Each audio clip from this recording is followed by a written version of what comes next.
Hey, welcome back, everyone, to another week and another episode of Interventions and Detentions. I'm your host, Brad. Thanks for being patient as I took last week off. It was kind of a needed thing. Every once in a while, you got to just step back and take a little time for yourself. And it was just a busy week. I just was not going to make an episode happen. But hey, we're back. I'm back. It's episode 2:33. What should actually come to the office? In particular, the principal's office. We're going to talk about student discipline and referrals here a little bit. We haven't really jumped into referrals and what should and should not maybe come to my desk or your desk if you're an administrator, but we're going to jump into it today. This episode is the one that I think every school deals with, whether you say it out loud or not, and it's this question: what should actually come to the office? Because if we're being honest, this is one of the most inconsistent systems in most schools. It just is. It happens that way. What one teacher handles in the classroom, another one sends to the office. And that's not a bad thing. It's just, it's hard to be consistent from classroom to classroom, teacher to teacher, and situation to situation. What 1 minute feels like a clear referral, or one day maybe feels like a clear referral, the next day feels like a gray area. And sometimes the exact same behavior gets two completely different responses depending on who's involved, who's handling it. It just happens that way. And over time, unfortunately, that inconsistency starts to create frustration. Frustration for teachers, frustration for us administrators, and for the students as well. So today, I want to unpack that. I want to unpack all of that. All right, let's unpack it. Not from a compliance standpoint, but from a, even not from a here's a flowchart kind of standpoint. I guess from a practical, real world lens, what actually does belong in the office? What should stay in the classroom? Why do those lines get blurry sometimes? And how do we create more consistency without turning this into something overly rigid? Okay, so let's start here, because it's easy to treat office referrals like a procedural thing. Fill out the form, send the student, move on to the next one. But this is bigger than all that. Office referrals shape a school's culture. They shape how teachers feel supported or not supported. They shape how students experience accountability. And they shape how consistent or inconsistent a building feels on a daily basis. Think about it from a teacher's perspective for a moment. If you're consistently handling behavior in your classroom and you see similar behaviors being sent to the office from another classroom, it's going to create tension. You start to wonder, am I doing too much? Are my expectations different? Should I be sending more students to the office? Now, flip that for just a moment. If you're sending students to the office and you feel like nothing is happening when they get there, that creates a different kind of frustration. Why did I even send them? Is this worth it? What's the point in all this? And then there's the student perspective. Students are incredibly good at picking up on inconsistency. They know which teachers will handle things in the room and which ones won't. They know which teachers will send them out quickly. They know which behaviors get that response or get a certain response. And when those responses aren't consistent, it creates confusion, certainly not clarity. Studies on school climate consistently show that predictability in adult responses is one of the strongest factors in reducing repeated problem behavior. Students don't just need consequences, and I say that all the time. I mean, consequences are part of it, folks, don't get me wrong, but they don't just need consequences. They need to know what's going to happen when a behavior occurs. So when we talk about office referrals, we're not just talking about logistics. We're talking about consistency, clarity, and above all, trust. So if this matters so much, why is it so inconsistent? Why is the process itself so inconsistent? Why do schools struggle with this? Well, the first reason is simple. There's a lot of gray areas, like we said. Not every behavior fits neatly into a specific category. Is that defiance or was it frustration from the student? Is that disruption or are they attention seeking? Is that something that should be handled in the moment or something that needs some administrative support? Take something like a refusal from a student. A student refuses to do work, let's say. Is that an office referral? I bet some of you out there are saying yes, while I bet some of you are out there saying no. And I think both can justify why. Think about repeated minor behaviors, like one off-task moment. Classroom managed, but what about the 10th one? At what point does it become something more? The second reason is teacher comfort and experience. Newer teachers often send more referrals. Okay, that's, again, not wrong, not bad, just matter of fact. Not because they're doing something wrong, but because they're still building that confidence in managing student behavior and classroom management. More experienced teachers, they might be able to handle more in the classroom. But sometimes that leads to the opposite problem, that they carry too much. They handle things that probably should have involved support. And so now you've got two different patterns within the same building. Both are understandable, but they're not aligned. The third reason is lack of clear and shared definitions. Most schools have some type of behavior matrix. We do here. We use it on the first day of school to talk about procedures and how we do things the Cougar way. Behavior matrix. Most schools have categories like minor and major, but when you actually sit down and talk through the real examples, those categories are not always as clear as we like to think that they are.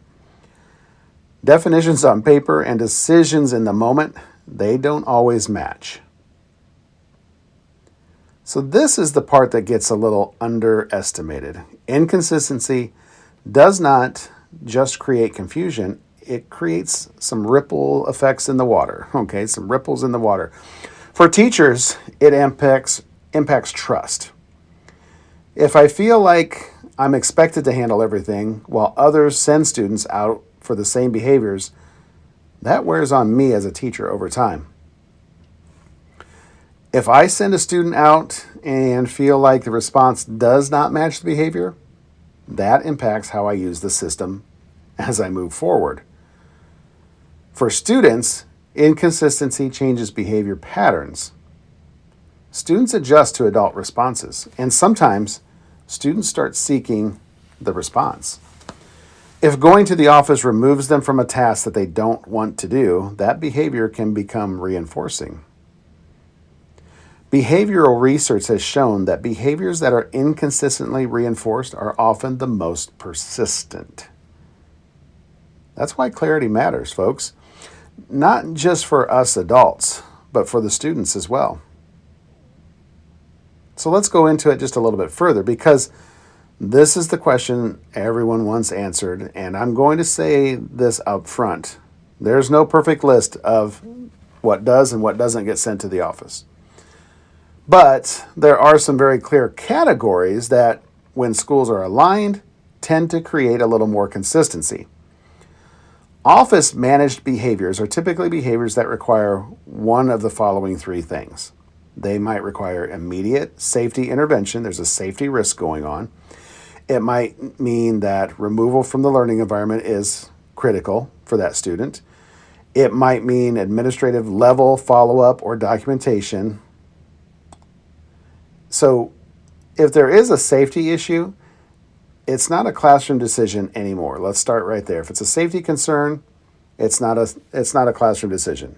Okay, it's a safety concern. You send it to the office or you contact the office for help. These kind of things include physical aggression from or towards a student, maybe threats, physical, verbal, whatever. Throwing of objects in a dangerous way. I mean, I think if you're going to throw something, it's going to be dangerous no matter how you're throwing it. Significant escalation where a student is no longer regulated. Research analyzing office discipline referrals across schools shows that more severe behaviors like aggression are among the most consistently office-managed behaviors across grade levels.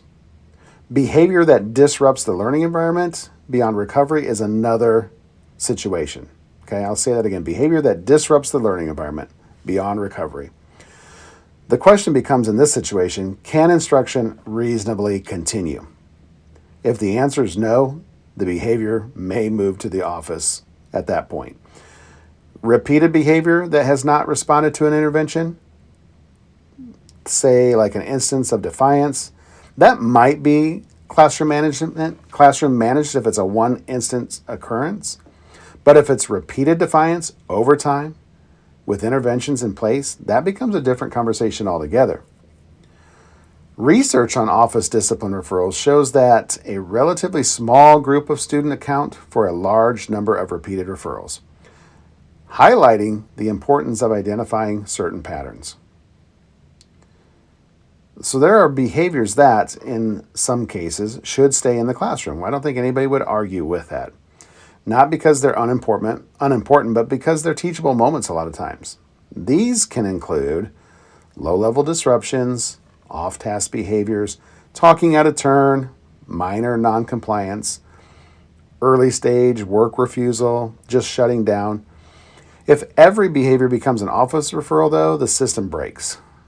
Research on discipline systems consistently shows that office referral systems work best when used intentionally to identify patterns and support needs, not solely as a response to every minor behavior. And when a minor behavior consistently results in removal from the classroom, the behavior can unintentionally be reinforced. Because if the function of the behavior is task avoidance and the result is leaving class, that behavior just worked, folks. But like we've been saying, most schools today live in that gray area. Defiance, disrespect, repeated disruption, refusal. These are all the behaviors that create the most inconsistency because the context of that behavior really matters. A student quietly refusing work is different from a student loudly refusing while escalating others in the process. A student talking during instruction is different from a student intentionally derailing the instruction. Research on discipline systems has identified unclear staff expectations as one of the biggest barriers to consistency in referral practices. That's exactly what schools are experiencing today. Instead of trying to create a perfect list, ask yourself these 3 questions. Again, is it a safety issue? Is instruction no longer possible? Has the behavior been repeated with interventions already in place? If the answer to all 3 is no, you're probably going to handle that at the classroom level. It doesn't mean that teachers are unsupported. It means the first response happens with the teacher in the classroom. Because the goal is not to eliminate office referrals, the goal is to make them more intentional. And teachers do not create inconsistency all on their own. They don't. It's the systems that does that. If expectations are unclear, responses are going to be inconsistent, or if the follow-through varies, schools will naturally experience inconsistency.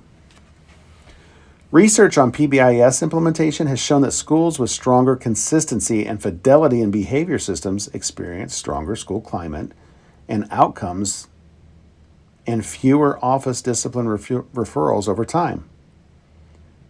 So leadership obviously matters in this process, and that means defining behaviors clearly for students and for teachers, talking through real examples as a staff to get some consistency, and aligning our responses, and really consistently following through with our responses. Because if teachers do not trust what happens after a referral, they will either stop using the system altogether or, get ready, they're going to abuse and overuse it. And you know what? Neither one really helps in the end. So how can we actually get staff aligned? Well, there's a lot where schools really struggle with this. I mean, I think this is probably one of the things that school struggles with is that alignment piece, because most staffs are not intentionally inconsistent. I don't think we come to school and say, let's see how far off the same page we can be today. I really don't think that happens. Most teachers genuinely want to do what's best for students. The issue is that schools often assume alignment exists because expectations were written down somewhere. We've got expectations posted all around our school. But alignment doesn't happen just because a handbook exists or a poster with procedures exist. That alignment happens through conversations, through examples, through clarifications, and through repetition, and honestly, through some disagreement at times. One of the most effective things schools can do is talk through real scenarios together. That's what we do at the beginning of the year here. We practice our procedures through real scenario situations in the environment of those situations. You know, if we're going to talk about bathroom behavior, we're going to talk about it in or near the bathrooms. When we talk about our hallway procedures, we are in the hallway. When we talk about recess procedures, guess what? We're on the playground, okay? We don't do this generically. We use real life situations because that's where the people realize how differently they interpret certain behavior. For example, let's say again a student refuses to work. The teacher redirects. Student puts their head down on their desk. Teacher attempts redirection again. Student says, "I'm not doing this." All right, now what? Some teachers immediately view this as defiance. Others see it maybe as frustration from the student. Some might see it as avoidance. And depending on how the behavior is interpreted, the response is going to change. It's not going to be the same from one teacher to the next. This is why scenario-based conversations really matter, because they move schools from vague expectations to practical understanding. There's actually research that supports this. Studies on effective PBIS implementation found that schools with regular staff calibration and behavior discussions demonstrated greater consistency in discipline practices and lower rates of exclusionary discipline over time. Not because they had better forms, but because adults had shared understanding of situations. And here's the part that matters the most. The goal is not to get every adult to respond the same or identically. That's going to be impossible. The goal is to create enough consistency that students experience predictability. Because students should not feel like behavior expectations completely reset from room to room. That creates instability, and instability creates more bad behavior. Let's make this practical for a moment, because one of the questions leaders always ask is, how do I even start this conversation with my staff? Honestly, the answer is probably simpler than people think. You start by acknowledging reality. You might say something like, "Hey, I think we have some inconsistency right now in what gets sent to the office and what stays in classrooms. That's normal in schools, but I think we need more clarity so everyone feels supported." Notice what that does. It removed any blame, because the second this becomes, "Hey, you're sending too many referrals to the office," or "You're not handling enough in your classroom," people and teachers get defensive immediately. But when that conversation becomes something like, "How do we create more consistency together as a team?" That changes the tone. Then you move into examples, not hypotheticals. We can hypothetical things all day long. We want real examples. What should happen with repeated disruption? What should happen with refusal? At what point does a classroom managed behavior become an office managed behavior? And here's the important part. You listen. Because teachers need to feel heard during these conversations, especially when behaviors have been difficult. One of the biggest mistakes leaders can make is assuming teachers only want consequences. And I think I would say I'm guilty of that before. Teachers are sending kids to the office because they want that pound of flesh. That's the only reason why they're sending them. And that is not always true. Most teachers really just want consistency over consequence. They want clarity, and they want to know that they're supported. There is a difference. Research from the Learning Policy Institute found that educator trust in leadership significantly impacts perceptions of a school's climate, and it impacts staff retention. When teachers feel when teachers feel unsupported or unclear about systems, frustrations increase, obviously. And honestly, that makes sense because behavior systems are emotional at the root of things, not just procedural. Teachers are managing stress, pressure, learning gaps, classroom dynamics, all at the same time. So when discipline systems feel inconsistent or unsupported, it compounds everything, folks. So let's walk through some of those real situations together for a moment, because this is where people tend to learn best. Here's scenario number 1, a low-level disruption. Okay, a student continues talking during instruction. The teacher redirects. Student might stop briefly for a moment, then they start back up again. This is probably classroom managed. Is it annoying? Absolutely. But still, classroom managed. Possible responses to something like this might be just proximity, moving closer to the student, that redirection, maybe having them move to a different seat or location in the room. A brief private conversation is always good. Leaning down or getting at that student level, looking eye to eye, having that private conversation.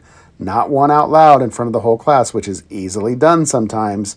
You've got to stop yourself, teachers, and don't do that. Don't humiliate the child in front of his peers. Have a private conversation, one-on-one. And then it could lead to a classroom consequence if warranted.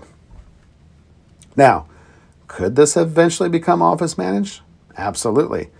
When? Well, if the behavior becomes chronic, if interventions are documented, if instruction is consistently impacted by the disruption, that changes the situation quickly.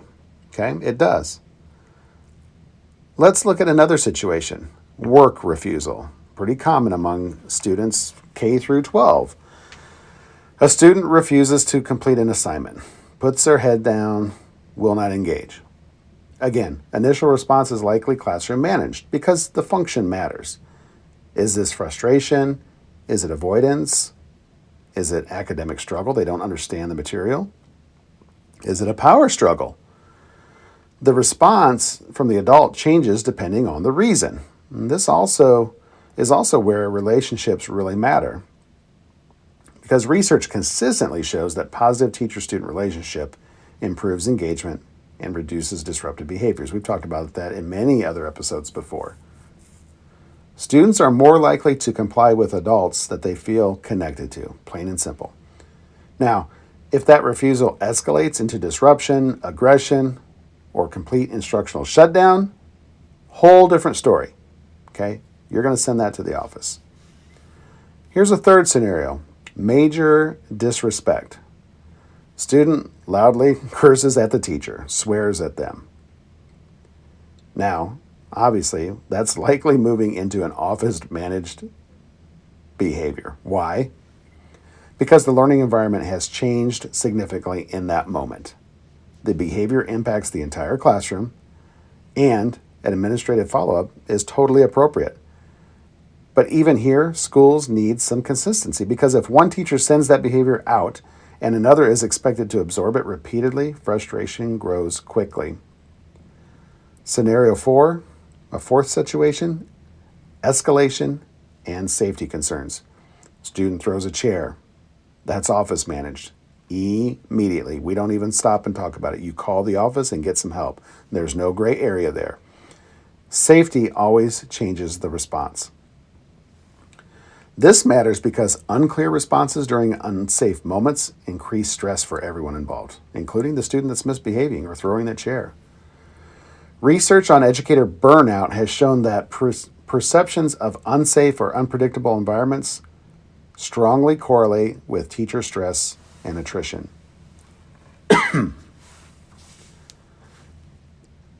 There's another reason, or another reality, why schools do not always talk about these things openly, because teachers will disagree. And honestly, some disagreement is healthy at times when we have these conversations because it means people care and it means that they're listening. But disagreement becomes unhealthy when there's no framework for resolving the disagreement. Excuse me. For example, one teacher feels another teacher sends too many referrals. Another feels they are being expected to tolerate too much. Both feel frustration. So now what? This is where administrative leadership matters and takes effect, because leaders have to create space for the conversation without creating division. One of the most effective approaches is just bringing conversations back to the shared questions. Not personalities, not judgment, shared questions.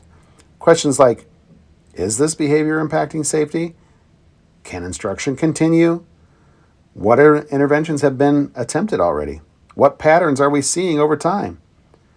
When conversations stay grounded in systems instead of emotion, schools make better decisions. And here's another important piece.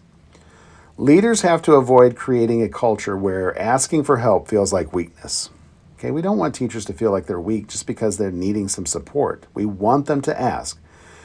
Sometimes teachers genuinely need support, and that should not become a source of shame for that teacher. There's a difference between over-referring and needing some help. Good leaders know how to distinguish between those two. Is there a data side to all this with office referrals? This part's important because office referrals are not just discipline tools, they're data tools. When schools look at referral data correctly, patterns start to emerge. You can identify things like what time of day are there more behaviors happening? Where are the locations where we have most problems occurring and most frequently occurring? What students are needing additional intervention? What classrooms are needing additional support? What are the system-wide trends? For example, research from PBIS schools has consistently shown that common referral hotspots, including unstructured times like recess, transition, and lunch, and that really matters, being able to identify those, because it shifts the conversation from these students are the problem to what systems need adjustment. Another important finding from national discipline data is that exclusionary discipline practices, including suspensions, disproportionately impact certain student groups. That means schools need to monitor consistency carefully, not just for fairness, but for equity. The U.S. Department of Education Office for Civil Rights has repeatedly reported disparities in discipline outcomes among student populations. Okay, that doesn't automatically mean there's biases in every situation, but it does mean schools need to pay attention to patterns, because discipline systems should support students in the end, not unintentionally widen gaps between certain student populations. So what do students actually need in this whole process? Sometimes when schools talk about office referrals, the conversation becomes entirely adult-focused. What do the teachers need? What do the administrators need? What systems are needed? But students need something too. They need predictability, they need accountability, and they need relationships, folks. One of the biggest misconceptions in behavior conversations is the accountability and support, and how those are really opposites. But they're not. Okay, that's the misconception, that they're not opposites. The best schools actually provide both. They provide, clear expectations. Students should know there are clear expectations. And also, they should know that there are adults who are here who will help me succeed. Research on restorative and relationship-centered practices consistently shows that students respond more positively when discipline includes opportunities for reflection, repair, and reconnection, not just punishment or consequences. Now, that doesn't mean that there aren't consequences. It means consequences are connected to learning, because the goal is not to simply remove the behavior. The goal is to build skills. And I've said it 100 times, and I've said it here before, folks. You can't consequence a behavior out of a kid, okay? That's not the goal, even though some people want it to be.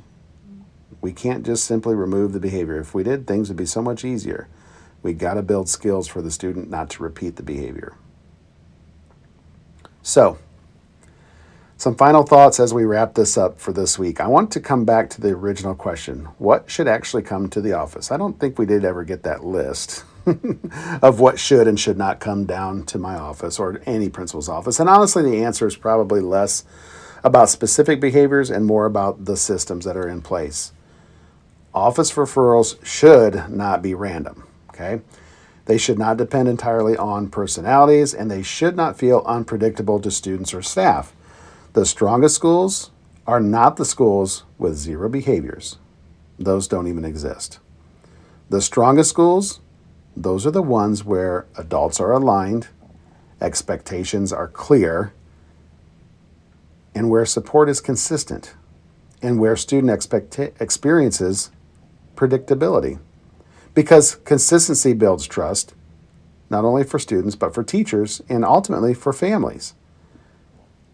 So if your school is struggling with office referrals right now, maybe the question is not, how do we stop these behaviors? Maybe the better question is, how do we create more clarity together as a team? I love that team approach. That conversation itself changes everything. All right, folks, and with that, thanks for listening. Thanks for tuning in to this episode of Interventions and Detentions. If this episode struck you, resonated with you, share it with another educator or administrator or maybe a family, somebody who's navigating these same conversations right now. Go back to that team approach with your staff and have some real conversations. And as always, keep doing the work that matters most as we wind down our year. We're down to 10 days in my building. We are in that home stretch, folks. We've got this. You can do it. Hang on tight, okay? Keep doing the work that matters. We appreciate all the educators out there. Have a great rest of the week as you head into the weekend. Have a great week next week. We'll see you next time right here on Interventions and Detentions. Remember, folks, it's where the real learning begins. See you next week.